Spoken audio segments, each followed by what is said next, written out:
Hello, everybody. This is Rajesh Shet, co-founder and CEO of SahiBandhu, India's largest gold loan aggregator platform. Pleasure to be here.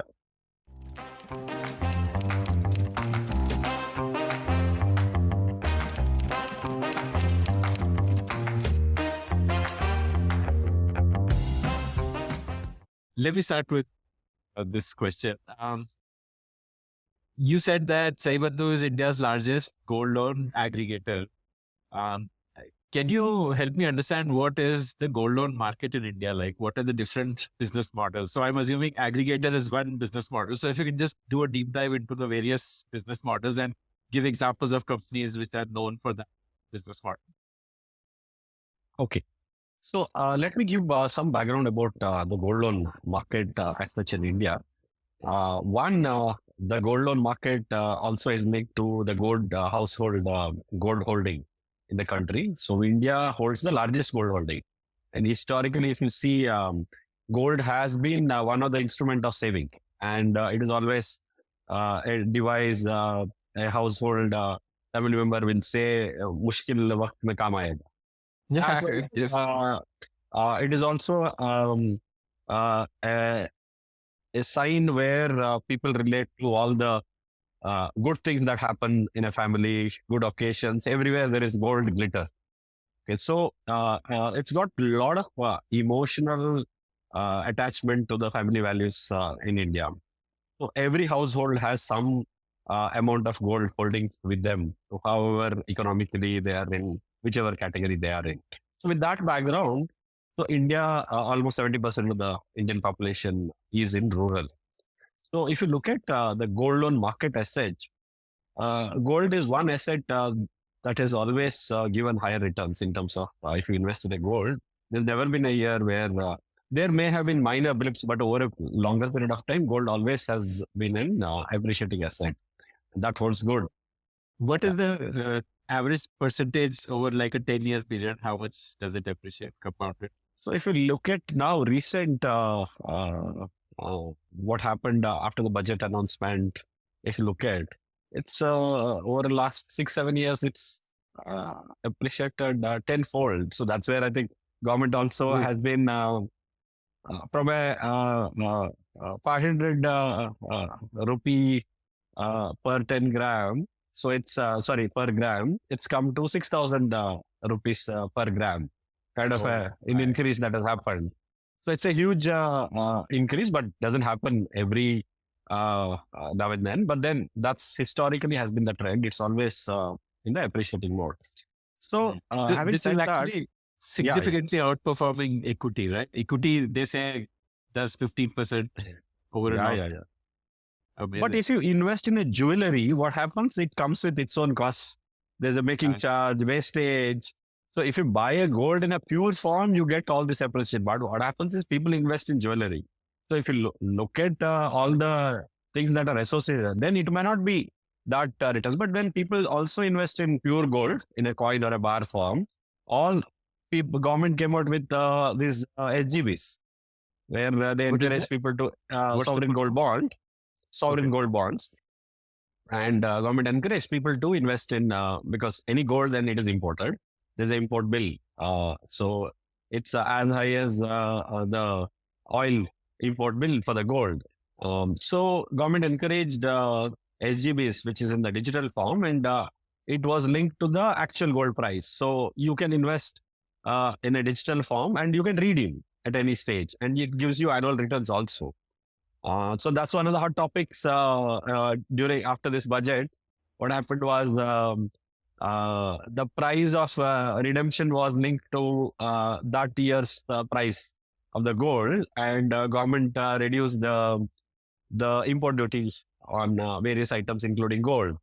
So suddenly the gold price has dropped compared to a few months ago. But still, if you look at a horizon of 5 or 6 years ago, it's still given good returns for an average investor. So that Just- apart, let me come to, yeah, go ahead. Sorry, one question on SGB, and then we'll come to Yeah. this is like, it is the same as owning physical gold, except the gold is not in your locker. It's in the government's locker. You have a claim to whatever percentage of a bar that you have invested in. Correct. So it's a per gram Then I think, I think 100-gram variant or something that you'll have to multiples of 100 that period. You also have an option during redemption to buy the physical gold of that value. Oh, okay. Okay. So that option also exists.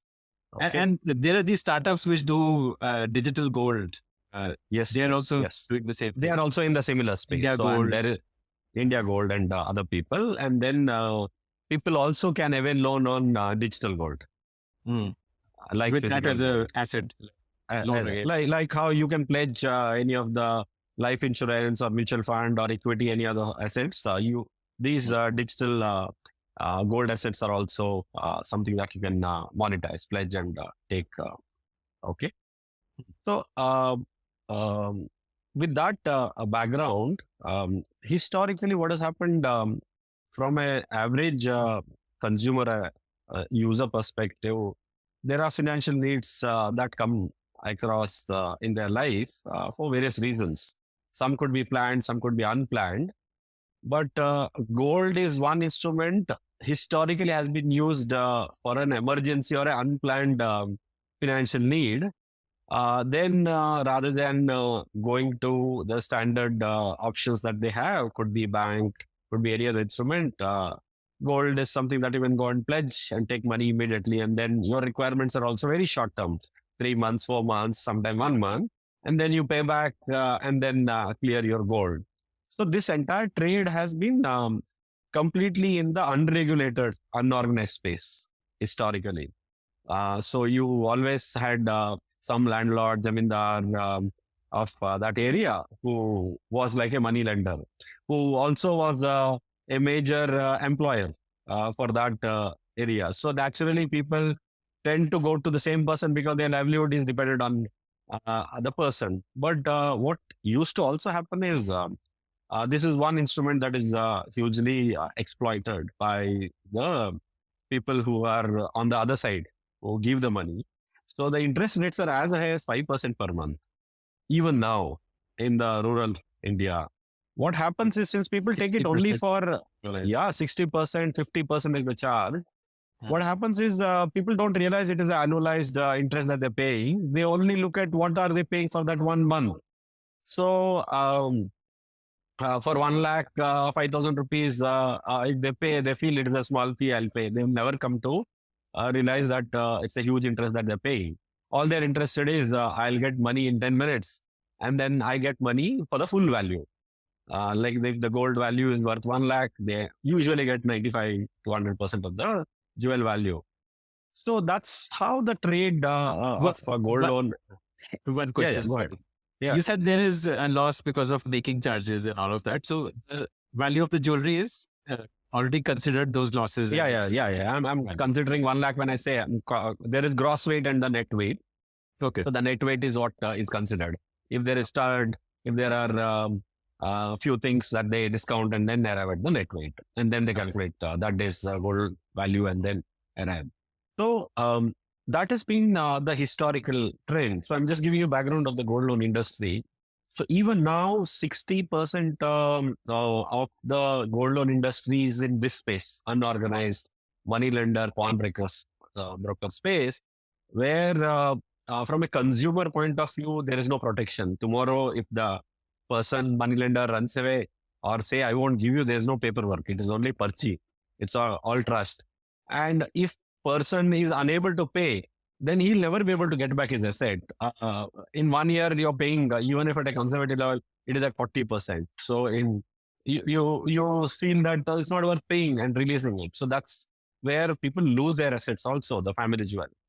That's the background with which the gold loan industry evolved. Pre-2000 era was around that era is where the gold loan NBFCs came into prominence. They were there in small pockets, but in a big way, pan-India. I'm talking about the industry leaders like Muthoot Manappuram. So who really revolutionized the gold loan industry. Full credit to them, though we compete in this space with everybody. But due respect to them, they are the one who created a market for gold loan in an organized space. So I would say the era of 2000 the decade was all by these large gold loan NBFCs who created a niche product, one product, but went all out because you require to create the infrastructure that is needed. So it's a highly OPEX led model, but then there is always a demand for gold loan such that they took the plunge and then they're doing very well. They're the market leaders. So that is the era of the decade of 2000 is all about the gold loan NBFCs. In What is 2000, the approximate loan book for these NBFCs?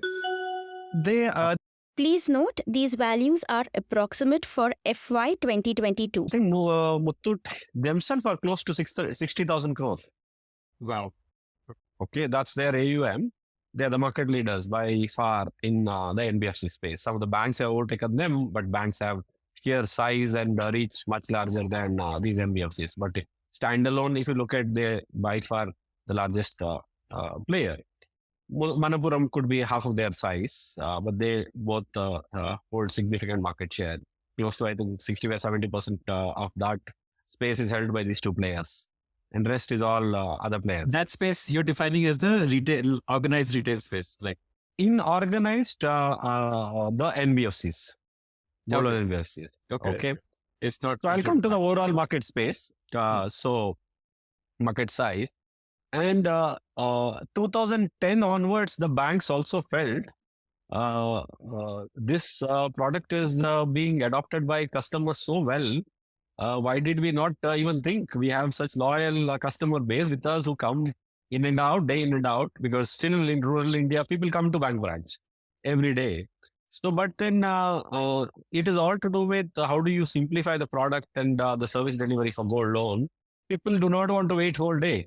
For a home loan or a vehicle loan, you have a lot of time where the bank manager says, itna form bharna hai, ye supporting document chahiye, aap 2 din mein aa jaiye. So it's all planned. People are, but in this case, they want it then and there. But banks were not designed to give that kind of service. You know, now things have changed, but banks are having a certain style, their office hours, the way paperwork, due diligence, and underwriting. So they were not designed to provide this kind of service. But then they realized there's a huge difference between what banks can offer versus what NBFCs are charging. NBFCs have to operate at a higher cost, upward of 20% annualized. So it's anywhere between 20 to 24% is where NBFCs charge. Because they have to recover everything from this one product. Unlike banks who have bouquet of both liability and asset side, 20 different products in loans.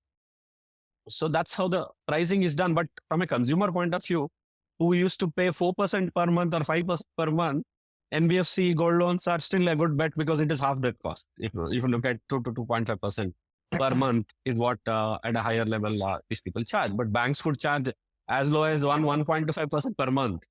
They have cost of funds at a very, very low compared to the NBFCs.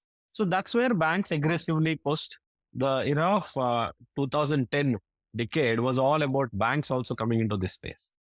Slowly they were catching up, publicizing this product, because gold loan means then you'll have to build the gold loan infrastructure within the bank. There should be a valuation system, storage, entire process, the software that is needed in their core banking, lending module system.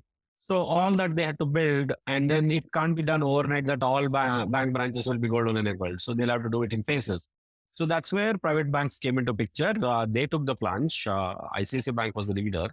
And of course, South-based, all the private banks were always leading, but their presence was much smaller geographically also. So all the prominent banks started offering gold loans, and then slowly public sector banks also started offering. But then there is always a difference between unorganized and organized when it comes to gold loan. RBI, it's a regulated environment, both for NBFCs and banks. So RBI has a LTV norm, loan to value. So that is capped at 75%. So anyone wanting a loan, they cannot get more than 75% of the net gold value. So unlike a money lender who can promise them, I'll give you as high as 95%. When it comes to this kind of a product, somebody, I'm giving an example of a 1 lakh net gold can get only 75,000 maximum here. That also most of the banks peg it around 72%. So they'll get 72,000. Assume that somebody wants 90,000, they won't get it. But in a money lender, they have an option. So banks had to compensate this by offering a lower ROI and say that you can bring a little additional gold, but ultimately you're going to save money because they are going to pay half the cost that you would have ended up paying to an NBFC gold loan service provider. So that's how banks positioned themselves, but then they had to improve the service. Sorry, one quick question. The RBI requirement of 75% is only applicable on banks, not on NBFCs? Banks as well as NBFC, both it is applicable. Okay. So the unorganized sector does not have to follow this. Doesn't have to follow. Okay. So during COVID, interestingly, this was one of the product that was picked up because there was a lot of distress economic and many people, small traders, every household. This is one product that really took off. And we were fortunate to be there at the right time. And this business really grew. At that stage, only for that year, RBI made an exception where banks were allowed to lend up to 90% LTV, not NBFC. Okay. That year, really, the banks took major share out of NBFC gold loan because they were not allowed beyond 75, but banks were allowed 90%. And the gold loan also had, gold price also had increased. It is like double benefit the banks had. So people who had gold could get more because the prices have increased as well as the LTV. So that's where the banks played their role, and they also try to improvise whether we can give the loan in less than 1 hour, less than 30 minutes. And the decade of 2020, which is where we are, is I would say an era of all the new age players, fintechs and aggregators. So we had to really make space for ourselves in a way because finally we don't lend. Lending is given by respective banks. But then what is that customer will get if they come through us? Like any other aggregator platform, one, we will give them choice because people will look for choice. Can I go to this versus other bank? So where is the interest rate? Because there is always some difference. Are there different products meeting my requirement? Are there any T&Cs, hidden charges? Who will explain me? So no one has time to go to every bank and collect these details. Because if you walk into a bank branch also, this is a low ticket, low tenure product. You may not get the kind of attention that a home loan or a vehicle loan customer would be welcomed. So people will look for an aggregator option whenever they are in search of choices. So as an aggregator, we bring in choices, and also the kind of tech innovations that we can bring in to give that superior customer experience and bring down the overall time. Because if you walk into a branch, there is a time that is needed. But if they walk into a gold loan NBFC, they will get loan in 15 minutes time. So what we have tried to do is give them that experience, which otherwise they would have gone to an NBFC through our platform we gave, and give them the best product and an affordable rate from a bank. It is a win-win for customer that they're getting both. And that's where the technology comes into forefront and we play. So that's where aggregators have come into prominence. There are not many players. I would put somebody like Rupik, who was one of the first ones to take off in this space. And then Rupik is also an aggregator. Yeah, so they work with multiple banks at the back end, but they're positioned slightly differently. They try to book a loan in their own books also. They also do co-lending. So they also have an NBFC license. NBFC. But our model is very clear where we want to remain an aggregator. So if you look at a pure aggregator who's not having any gold loan on their own books, but purely playing a role of an aggregation or facilitating loans for customers, we are the only one in this space now. There are players like India Gold, whom I would consider a mix of both sides. They are also an NBFC. They also book, but then very small compared to our size. Then there are a few new age players that who have come in. They're just too new. These are the prominent names that are there. There are a lot of DSAs, direct selling agents, who are working with banks. who play a role of sourcing leads and passing on to bank, but they don't play any role of offering advice or the choice to customer. They just get a lead, pass it on to bank, and expect the bank to close the lead, and then they get a fee income. So we are not in that space. So there are a lot of such They players. represent the bank, you represent the customer. Correct. That's the Okay. difference. That's the difference. Okay. So this is the market overall. So if I have to put a number, so the organized market versus unorganized is about 60-40 so around that range. So still predominantly 60% is unorganized. Only 40% is organized. So organized market is at about 55,000 crore loan dispersed per month. That's the number as of now. Putting banks and this gold loan NBFCs, organized players all put together. That's the number, 50,000 crore per month. It's a huge, and the overall gold loan market for the year is around 15 lakh crore. Wow. Okay, and around 6 lakh crore is the annualized gold loan market. 50,000 into 12, so around 6 to 7 lakh is the organized gold loan market. So it's a huge market. From a addressable market perspective, the unorganized market will move towards the gold loan, which is 2/3 to 1/3. If you look at, there's a huge headroom available, and within the organized also, there's a shift happening from the NBFCs to the banks. So we are facilitating both the movements. Why is that shift happening from NBFC to bank? The interest rate is better that a bank can offer. Yeah. So if you come to our website as well as our value proposition, anyone we meet customer on a 3 lakh loan that they already hold or they wish to take. If they take it bank versus an NBFC, there's a straight saving of 30,000 rupees. Well, Okay, that's the difference from a consumer point of view.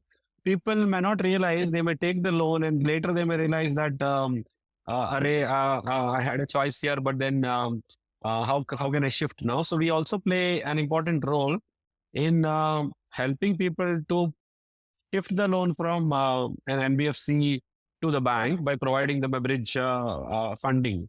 That is usually a very short-term funding for a day or a 2 day. We have an NBFC kept exclusively for that. So through that NBFC, we provide them a personal loan linked to end use of closing this gold loan. With that condition, we provide, and then they close the loan, and then they book the loan through a bank that we take them, and then we get the money back to the NBFC. So this is the model overall, the gold loan industry, and our estimate is that in the organized space, eventually almost 20 to 25% of the market will be traded through the platforms. Okay. Even we have nothing against NBFC. There are customers who are in need of very low ticket, 30,000, 40,000, 50,000 rupees. Banks do not want directly, they may not tell, but then the cost of operating or servicing such loan is too high. So they don't encourage. So there's always a space if we keep getting such customers, and we can take such customers to NBFCs also. So our model will be such that what is best in the interest of end consumer is what we will give. It could be through a bank, it could be through an NBFC. Okay. Understood. Interesting. What is a typical customer profile? Is it, or let me say, what is the use case for a gold loan? Is it essentially a short-term loan? No, so that's where when a tech player comes into a lending space, they bring in a lot of innovation. So we have a lot of data insights. So one key thing that we try to do was, if you look at all the ads, if you look at even now, do you need a gold loan? Come to us. This is the percentage. If you look at the ad. So they assume that people have already decided for gold loan. Then here is my product. Right. And typically they say gold loan in 5 minutes. Like the speed at which, that is what they can give. And if you look at the advertisement also, most of the advertisement, you'll find women with women jewelry. Yeah, historically, if you see. That's right. But that is a myth. That is a myth. Okay. So there are a Okay. lot of myths that we have tried to break. Okay. People thought uh, women will be hesitant to pledge their gold and take money. We have almost 24% of the borrowers who are women. Okay. Okay, so with their asset, so why should they be shy of taking rather than going to a moneylender or a friend or a relative and asking money favor? Their money, they don't have to ask anything. Let them. That's one myth. Almost 12% of the jewelry that is pledged through our platform so far, we've been tracking type of jewelry. It's a male jewelry. It's no more a women jewelry. So people always thought that a male member has to go to his wife or a mother to say that, can you help me to give you gold? Their own jewel also is something that they can pledge. A kada or a chain is worth 1.5 lakh, and that's the ticket size for the urgent need. So these are the insights that we have been able to get. So that's where we spend a lot of time understanding uh, where do they use this money? Why are they taking this loan for? That's where the real insight is. And moment you realize that people take loans for various needs, and then the profiling of the customer also becomes very, very important to see who's in need of what kind of loan. So people always thought this is a distress product. Yes, it continues to be one of the product where when you're in distress, this is the first recall that will come. But there are a lot of loans which they plan well in advance and they can take and still use gold loan. So businessmen, small businessmen, traders who have usually working capital credit line, they may have from a bank or their own sources, but that credit line many times gets fully utilized, leveraged, then urgently they may need money. Even now with the GST era, they'll have to pay GST by the next month 15th. So whether you collect the money from your customer or no, GST, you'll have to credit to the government. So they will have shortfall of, or a small contractor wanting to bid for a contract wants to put a bid money. So they will all need money. So what we have done is there's a OD product offered by the banks, OD against gold loan. Gold, Wow. sorry. Okay. Okay, so we've seen data, around data showed some people are coming every 6 months. Again, they come, and every time they come, they have to pay a processing fee. They have to go through that valuation, everything, full journey. They have to pay a valuation fee, bank loan processing fee. Then we ask them, you seem to be using this for a regular usage, either a shortfall of working capital or a spike during festival season comes, you want to buy more stock. Why don't you keep this gold forever? It's your gold, it's safe in a bank. There's a locker, you're getting a free locker, and then get a credit limit. Yes, of course, you'll have to utilize that limit. Otherwise, banks will charge a nominal fee. But then you seem to be having a need every now and then. Why don't you use this? And only if you use, you pay. And as you get your money, pay back. So that like any other RD product, you're not paying anything. So this is one product which is really picked up. And there is a need that is coming out for a margin money shortfall, be it house loan, be it a vehicle loan. They may fall short by 1 lakh, 2 The lakh, down or payment. down payment for the margin money. So this could be an instrument that they can use, or could be some shortfall during housing loan. Everything is done now. You have a house that is getting built with all the interior, and then you're falling short by 6-7 lakhs for the interior. Then this could be a product there. There are requirements that come for a professional fee, be it engineering, medicine, annual. You may have timed your business income or a salaried person, but something would have happened. It's deferred by a month or two, but then you have to pay that fee for your child's education during that stipulated time. Could be ideally in around April, May, or one more cycle in sometime in December. So people use this money to meet those short-term requirements. They also have requirements related to travel. People who are going abroad will need initial fund for a travel, visa application, everything. Even in fact, when they apply for a visa, you need to show certain balance in your bank account. Yes. You want to show that balance, this could be a good instrument. So we work with a lot of travel agents who guide the people saying that, अरे आपको 3 lakh bank आपका account खाते में रखना पड़ेगा, इनके पास जाइए, आज ही मिलेगा आपको, So jama kijiye. Or there could be some money that they may need when they go abroad to settle in till they get the first job, and for 3-4 months they settle in and then they repatriate the money back. So there are various needs, and of course, health emergency. Somebody is falling short of money when it comes to the hospital bill. So there are various use cases that have that we have tried to discover. Once we know all these use cases, the personas, then we can customize our marketing efforts in terms of reaching those customers. Our effort has been to reach the customers before they realize gold loan is a means by which they can solve that problem. We want to be there when that need arises and tell them that gold loan is a solution for you, not the end means. So that's what how we are positioned compared to others, and that's where our success lies. But unlike other product where everything is online, digital, this product cannot be serviced or sold online. There is always a physical leg that is needed. Somebody has to have a touch and feel of the gold for valuation and take that gold to the bank branch. So you require a hybrid model. That's where we have people feet on street that are very, very necessary. So we have to build a distribution, large network. That's where we score an edge over others in this model. Rest are urban centric. We have taken a bet that the rural market is the one, or Suru, semi-urban rural market is the one where there's the largest demand, but it may be slow in picking up. But long term, that's where the market is. So we've invested hugely in expanding our presence in these tier 3, 4 markets. And of course, we are present in tier 1 and 2 also. So we're spread across. So some of our peers are there only in tier 1 and 2. It's a large market. We'll give them immediate head start. But then we feel long term, the market lies in the deeper geographies. So you need to have, and that's where the difficult part comes in. Operating in rural India is not that easy.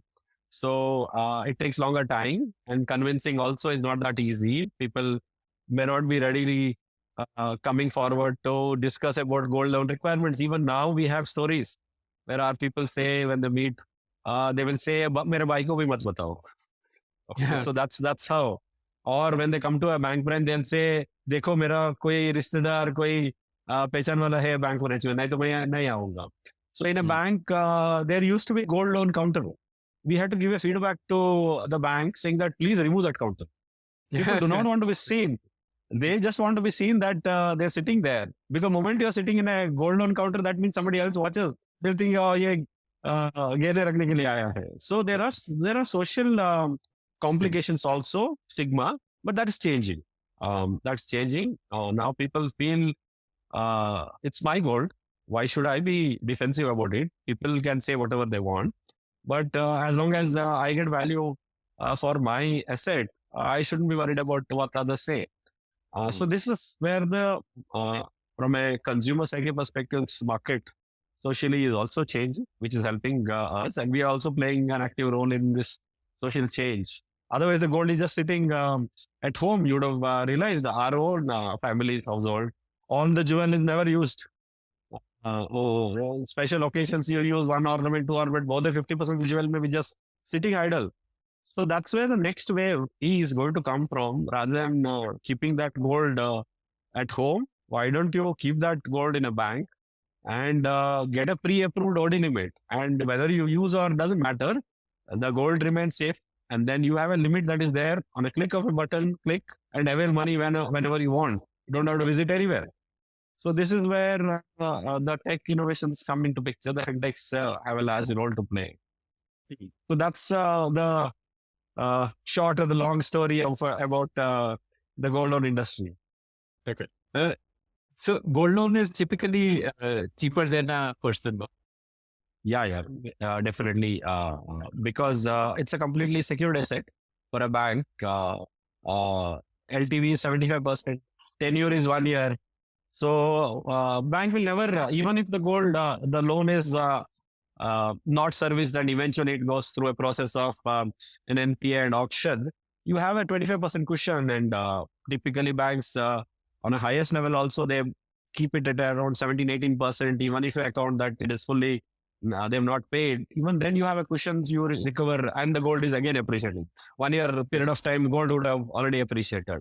So banks will never lose their money. So typically, um, around 8.5 to 9% goes up to 17-18%. That's the range, and it's not one standard rate that is there. So it's a unique product proposition. Higher the ticket, the lower ROI. Lower the ticket, higher the ROI. That's how it works. Sorry, I didn't understand this. Can you just zoom in a bit on this? Yeah. See, unlike if you take a housing loan, the range could be, they will say 7% to 7.5 or 8%, depending on. Okay. Yes. That's the range broad. Yeah. Yes. But then it could be a vehicle loan, could be somewhere around 10.5 to 11.5. I'm just giving an example. Personal loan could be anywhere between 14% to 16-17%, irrespective of depending on your credit scores. Yeah, credit scores. If it is credit score lower, then you'll be charged higher. But in comes to gold loan, higher the ticket. So if you're talking about a 10 lakh upward gold loan, you will get it as low as 10%. But whereas you take a loan of 1 lakh, it could be somewhere in the range of 16 to 18%. Because of the transaction costs of evaluation. Transaction cost. Yeah. Value storing. Then there's the cost of valuation. Then whether it is 1 lakh or 10 lakh, you still have to track, send them reminders, all that. So that's how the industry operates, wherein public sector banks have still not evolved this model. They have kept one standard rate. You come, whether it is 1 lakh, 10 lakh, 20 lakh, my rate is 9%, my rate is 10%. Okay, but then public sector banks, LTVs are usually lower than private sector. They want to be safer, so they will keep it at around 65%. Private sector banks are generally at about 70 to 72%. So this is how the banks are positioned themselves. And compared to is the tenure fixed, or can you repay it whenever you want to, or is there a penalty for repayment? Interesting. This is one product. There is no monthly equated installments. This product is uniquely positioned. You have an option of paying only interest per month. Okay, you don't have to pay principal. Principal you pay end of the tenure. And there is another product called Bullet, which is in principal as well as interest you pay in one go end of the tenure. And then of course you have the OD product.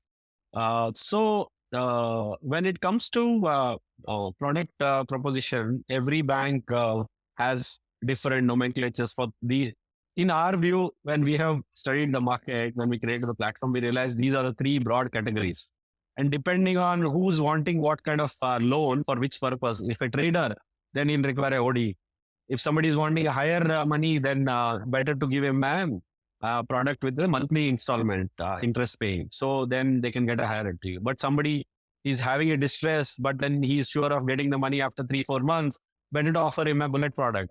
But rather than using every bank's different product, we came out with our own product proposition. So we sell it as Sahi Max, which is like a maximum LTV that you get, which is a monthly interest scheme. Then Sahi Delight is a Bullet product where you have a delight for the customer where they don't have a headache of paying monthly, they pay end of the tenure. And Sahi Flexi is giving the flexibility of availing the OD.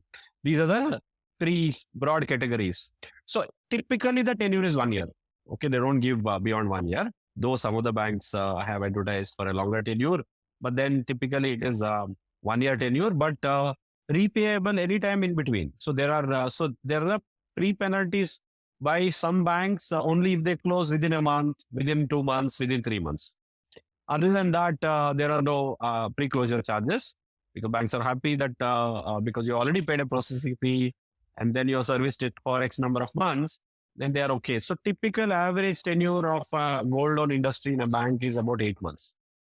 Okay. Interesting.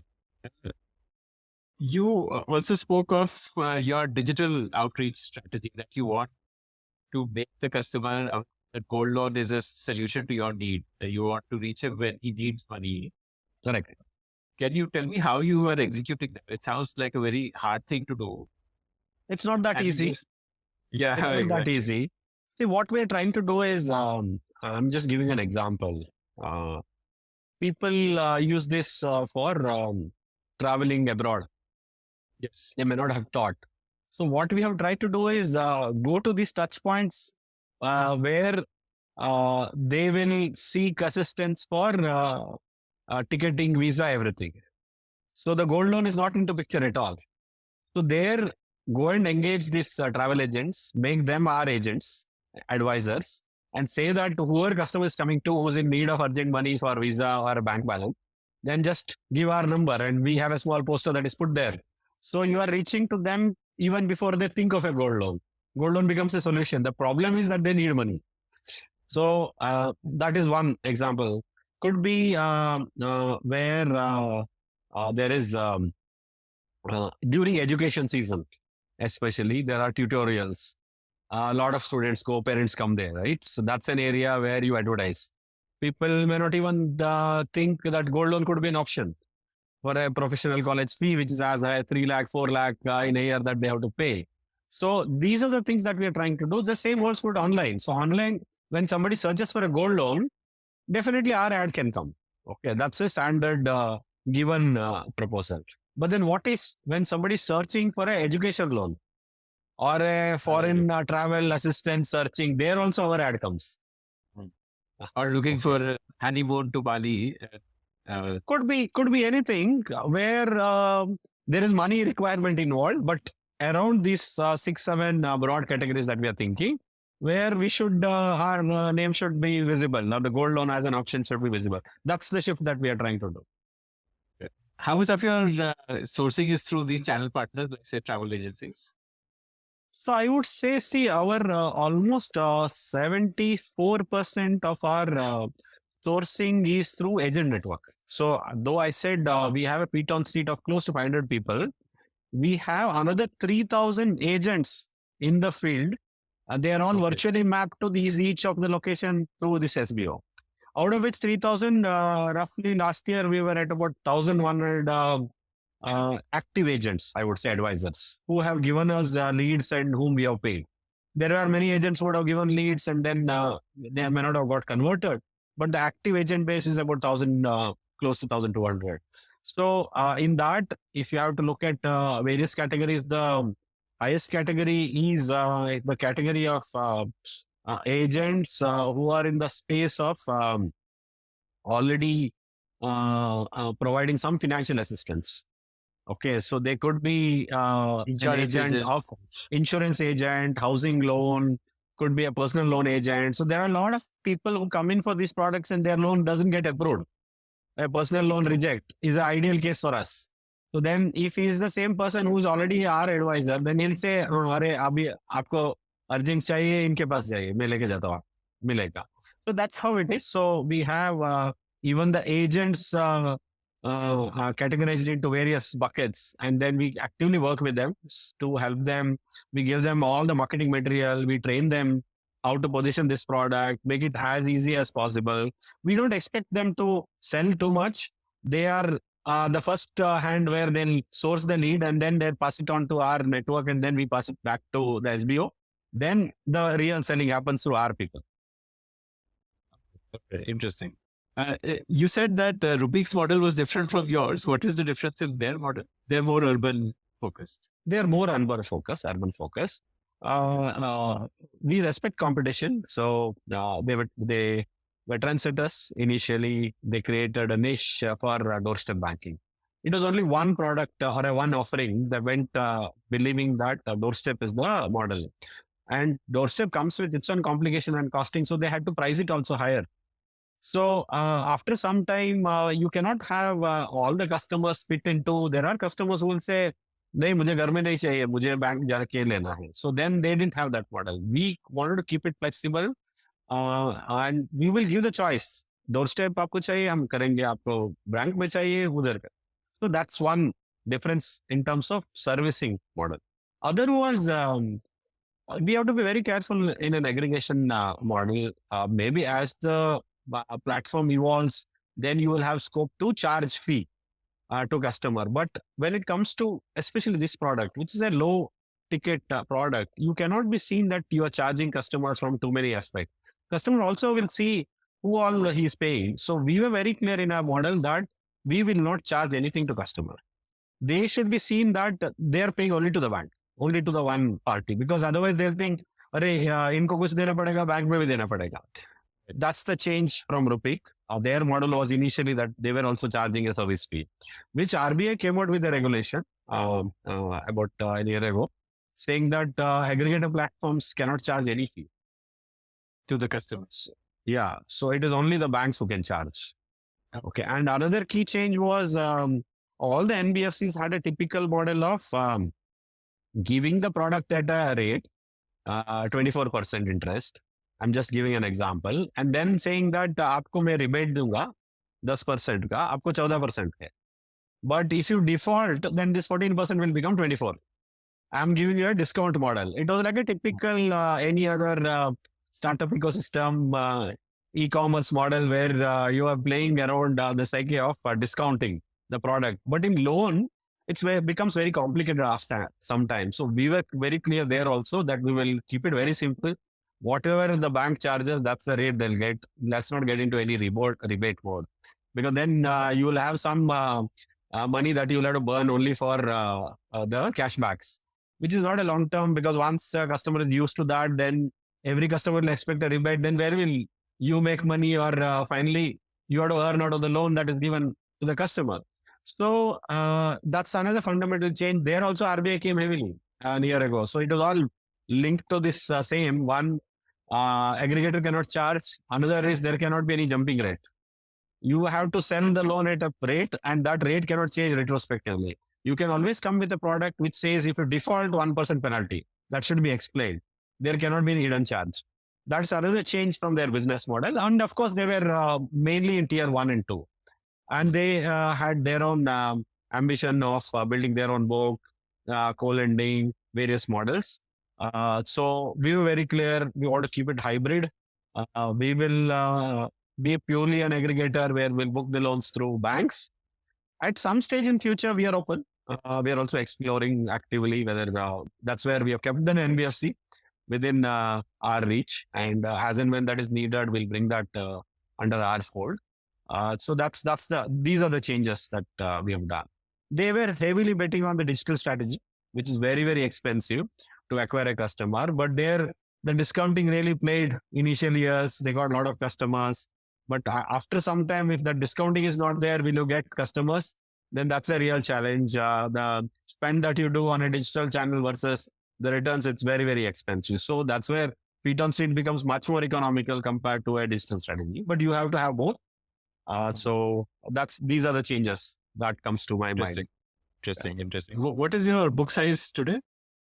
So we disperse close to now 400 crore per month. So we cannot say purely book size. We go by disbursement per your book. Yes. But then just to give you some number, overall we have done 14,000 crore disbursement versus our nearest competitor could be around 17,000 to 18,000 crore. But they had a 7-year tenure. We have done it in 4 years. If you go by the performance per year, definitely we are far, far better than others. Last 2 years itself, we did close to 9,000 crore. Oh, wow. Disbursement. Okay. So we have been growing close to 7 to 8% month on month. That expansion is more to do with we expanding to newer geographies, as well as the locations where we are present. We are doing more per location. Combination of both have led. So this year, our aim is to reach close to about 1,000 crore per month disbursement by end of the financial year. That's the target that we have. Okay. Which would make you the largest in terms of monthly disbursement. As of now, in the last 6 months, if you track monthly disbursement, we have overtaken others.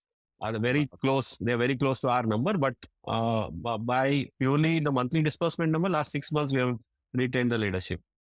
Amazing. And with very little noise. So we are not third. We are not third in the investor circles as much as others. Yes, we are also looking for raising capital for growth, but we are very clear that we are not seeking capital for the burn. Yes, there is an initial capital that has been funded by Manipal Group, which keeps us going. There's a commitment to support us in such time we raise external capital, but we're very clear that we want to reach certain size state, get our financial fundamentals right, and then look for raising the capital which will accelerate the growth. We are not looking for capital to fund the burn. So that's where we are. So you are an old Manipal group hand. It's been 2 decades almost. Yeah. To be Yeah. with the group. Yeah. Just help me understand. I mean, we've all heard of like say, Tata Group and whatever. Yeah. Like, and, Yeah. these are like very large, but Manipal Group is also in itself a fascinating case study of a homegrown Indian conglomerate. Just give me like a quick overview of the group. Like, what is the background? How did they reach where they are today? I believe they're one of the people being seen as Baiju's acquirers also. Yeah. One of the most So- trusted brand, if you see. So, What is the history? So history goes back to 1920s. Okay. Oh, wow. Okay. It's a very old group, more than 80-year old. There are not many groups in the country who are more than 50 years. Okay. And this is one group who has grown in successive generations. There's a third generation in the family now who are managing the business. Many times there are, as progresses, the next generation may have their own, but this is one group which is significantly grown generation to generation. So just to give you background, the founding fathers, there were 2 brothers, Dr. Time Pai and Upendra Pai. They come from a small town, Manipal. The entire town belongs to the group in the coastal Karnataka, where I also belong to. My roots are from that place. Interestingly, they came from relatively, I would say, economically better family. So Dr. Time Pai was one of the first doctors from that region, and Upendra Pai was a businessman, 2 brothers. But their mother gave them a message that they had choice of going abroad at that stage. Okay, but then she was very clear that you should serve the society. She gave them a mandate that you should do something in making people financially independent. Okay. Other is making them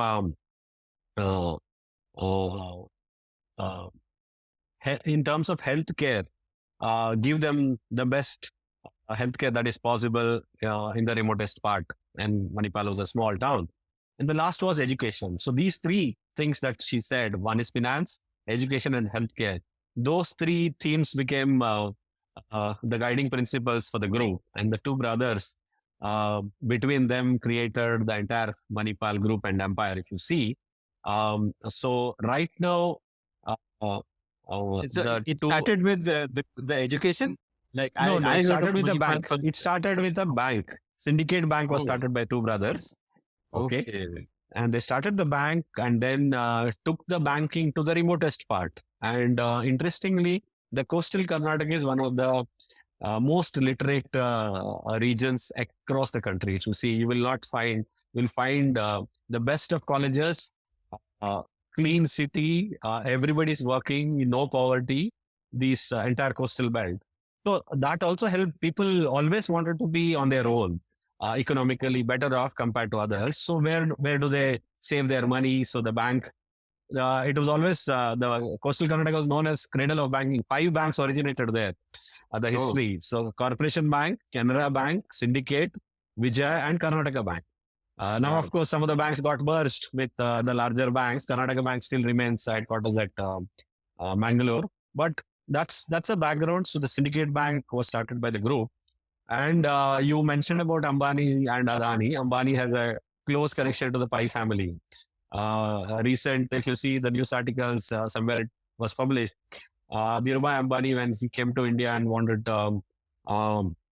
funding for his business venture, no one was ready to provide him the funding. Syndicate Bank, the Pai family was the one who supported him. And there were Pai family members on the board of Reliance Industries for quite a long time. As a gesture, they were always mentioned in successive his talks, he's mentioned that how the pies came into his rescue and no one was ready to believe his vision or story. Okay, so from two brothers, Syndicate they Bank was got nationalized or it no, remained? nationalized. All no. In late 60s, when Indira Gandhi nationalized, this also got nationalized. The bank went away. So only the founding tag remains. Otherwise, the families don't own anything anymore. But what has happened is then the education came into picture and the healthcare. I would say both almost at the same time. So Kasturba Medical College and the Kasturba Hospital came into picture. And one of the first private hospitals that came in the country, completely funded and managed privately. Now it is Institute of Eminence among the top 5 institute in the country. So just within the family, Dr. T.M.I. Pai's family continue to focus on education healthcare. So now what you mentioned, Byju's is under Dr. Ranjan Pai, who's the grandson of Dr. T.M.I. Pai. So education healthcare is completely managed by Dr. Ranjan. The other grandson, Upendra Pai's grandson, is Gautam Pai, who manages all other businesses of the group. They have clear distinction in terms of where they have to operate, but then they are on the trust of each other at a holding level. But then from a focus business wise, there are no cross holdings. So Ranjan Pai manages all, Dr. Ranjan Pai manages all healthcare and education side of the group. And Gautam Pai manages, there are his business verticals start from technology, services. Then there is a media house, which is most prominent vernacular media house called Udayavani Group. That's managed by him. Then there is a home fragrance business, which is very, very large into perfumed candles. Then there is energy infra. What is it called?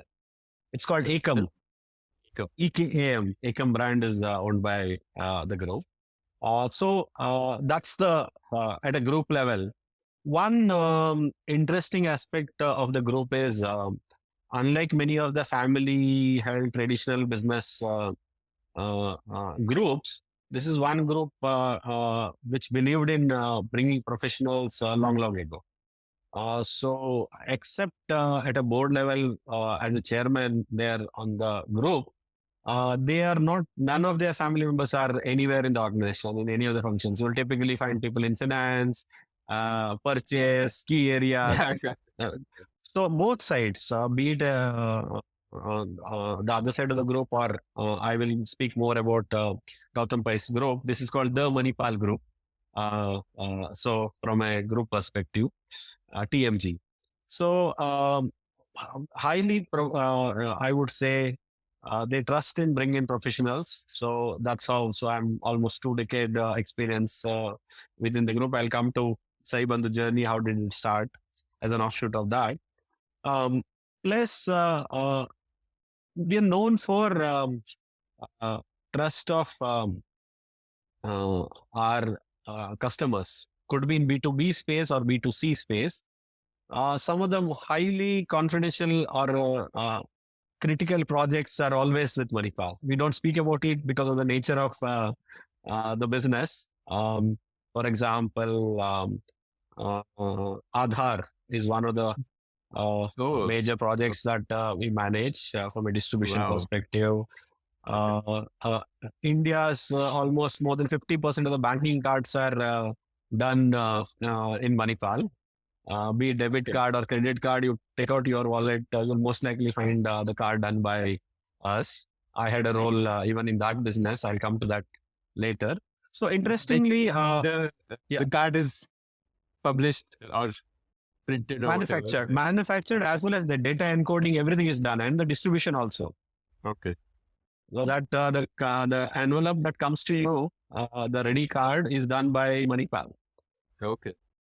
Okay. So one thing was since we came from a banking heritage because of the syndicate bank legacy, so the banking continues to be anything that we do. Most of the businesses are catering to the banking space, including SahiBandhu. If you see now, there is some link, but that is all to do with almost last 80 years association with banking sector. So where you take a new idea, go to a bank and saying that we are starting this. Would you be interested to be our partner?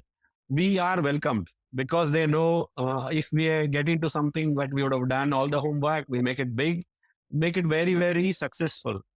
Unlike any other startup where people may think RAs how to associate with the whether they'll be trustworthy, let them get some more logos of the bank, then we will try out. So we don't have such barriers. So that's how, if you see our platform also, SahiBandhu, best of the banks are already there from day one.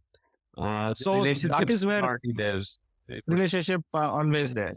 So the group comes with a core philosophy where trust and transparency is very, very important for us. Respect for individual and innovation. They are some of the guiding principles which have 3 generations of the family carry similar principle, and they are very, very simple. From a promoter group, you will not find them as promoters. They are like, so if you look at my own experience, last, this is the 19th year now, but last 3 years, this is an independent venture I'm running out of Gurgaon, supported by the group. But even prior to that, my stint has been always trying something new every 3 years. So it's like intrapreneurship within the group.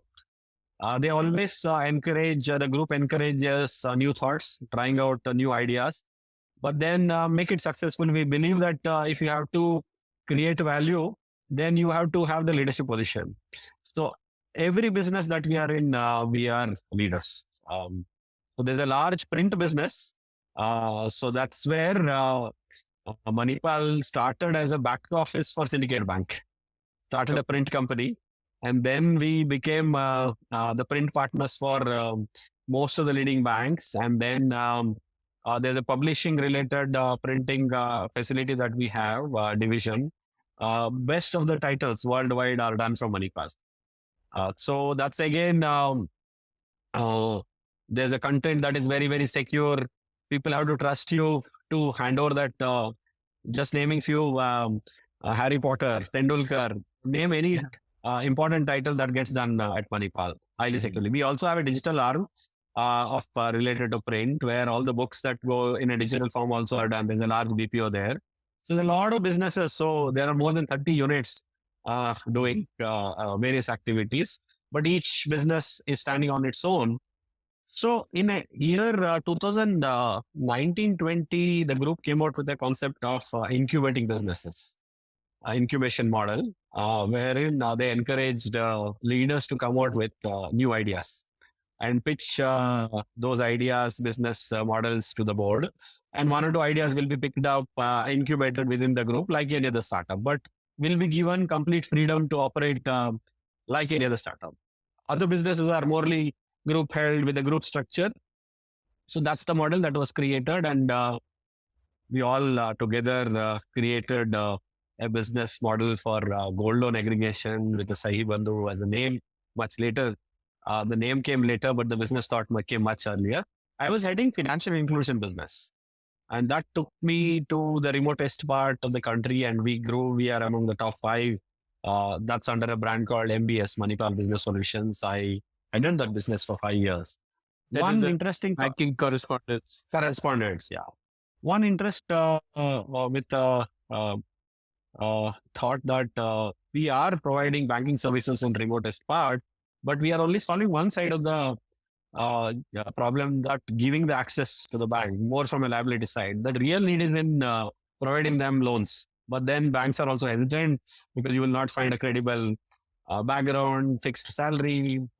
So why don't we provide with a loan offering? And gold loan was another product that we thought would be the best because it's easier to offer, try out. And that's how the idea of gold loan came, as one small business idea that we tried out under financial inclusion. Once that model was successful, then that business was hired off. In January 2022, it became an independent legal entity. And then I gave up all my other responsibility and came full time to head this business. And we had to start from scratch. And then we had a core team, which is already there. We all moved together. And then the rest of the organization we had to create from scratch. And most of the key members were already in Gurgaon. So I thought it would be better to operate from here. Though the operation is pan-India, we can operate from anywhere as a central office. But then I thought, let me relocate here rather than trying to take everyone to a different place. And I made a shift here. And then the journey has been very, very fascinating in the last 2.5 years for me in Gurgaon, building this great business. And you got like a founder equity in this Correct, day correct. zero. Yes, correct. That's Okay. how the model works. And now all the businesses under Gautam Pai have taken this shape, this model. So every business has been hived off with the independent CEO, co-founder, to run that business as their own. Amazing. I think this is something which nobody else has successfully shown to work, like giving founder equity on day zero. Yeah. Most other conglomerates tend to not give equity until a certain stage, which is, they have like an ESOP program, which is different from Correct. founder equity. Yeah. Fascinating. What do you think are the opportunities in front of SahiBandhu beyond gold loans? Or is gold loan itself a big enough opportunity and there is no need to look at anything else? Gold loan is a big opportunity in itself. There's so much to cover. So significant efforts will be needed to scale up gold loan. We will continue to grow. Within gold loan also, we will evolve and create more and more create products. We will have more banks participating on our platform. But definitely there are other products that are in the pipeline. So we wish to take other products and services to the Give me some customers. examples. So typical, we operate in rural. So there are large set of agri customers. So there are agri related products that are available. Agri vehicles is one. There are two-wheeler as one of the product, personal loan as another product, housing loan. So we are exploring these products to be taken to our customers. Okay. So here you are essentially leveraging distribution because you already Correct. have a customer base, so you can upsell other kinds of loan Yes. products, That's right. relatively lower costs. That's right. And I think the advantage of a name like SahiBandhu is that it can be used for any product. Like it's Yeah. So we wanted to keep it independent of gold. So, good choice. Yes. Amazing. And it carries the name itself signifies the role that we play, and we have chosen the word both combination of Hindi as well as the word that can resonate across the country. So Bandhu is well used across the country as a friend, guide, and Sahi is the right. So that's how we came out with the name SahiBandhu. Sahi resonates in South India also, like SahiBandhu. No, actually Sahi is the Hindi word. But Okay. Bandhu resonates well. So it's a right partner or a right friend for your choice. That's how we are positioned. I guess Sahi has been like Bollywood has been like universally understood what Sahi. Yeah. People readily understand what the name stands for. We have a great team, young team at be it tech, be it product, data. So that's what makes us very special. We got best of the talent who've come from fresh out of college. They've come from our peers. They've come from different industry altogether. We're trying to create a name for ourselves and be the leader in the segment. So let me end with this question. You have obviously built this very, very efficiently. In 4 years, you're the largest in terms of monthly disbursement rate. What are the things that you did which you think founders should learn and implement? Okay, so I do not want to make a large statement here, but then few basics. One is focus is very, very important. Okay, be focused, and then prepare a clear strategy in terms of positioning yourself. There should not be any confusion in terms of what your business model is, the financial model is, and stick to that principle. Don't try to deviate. There will always be some roadblocks in between. Somebody will say, you try out this, then you'll think maybe I. So then if we believe in like we were questioned by the board that your entire peers are having a model where they're charging from customer, and you're coming and proposing us that you're not going to charge anything customer. Are you leaving any value on the table to be taken and then you're not encashing it? We said no. We have done enough study with 10 customers. We believe this is the model, and it proved right. 2 years we were questioned every time. Are you not taking that which is available on the table? So one is believe in yourself, stick to that model, go for it, and have a clear focus, and have the right team in place. Get the right people for the right profile. Back them up. They will all do some mistakes, but then don't lose patience. Be there to guide them and be actively involved. I would give and then be very, very capital efficient. We cannot be living in a world that there is unlimited capital that will be available for us to burn. So we have to build a model having a clear path towards profitability. Eventually, we'll have to give returns to the stakeholders. So that vision should be there very clearly. How are you going to finally make this business financially viable? So I would put it, I think I've covered for our success. There are, of course, few things that tech will play an important role. Tech should be the driving force, not just at the back end, it should be at the forefront, helping the business. Amazing. Thank you so much for your time, Rajesh. For the real pleasure.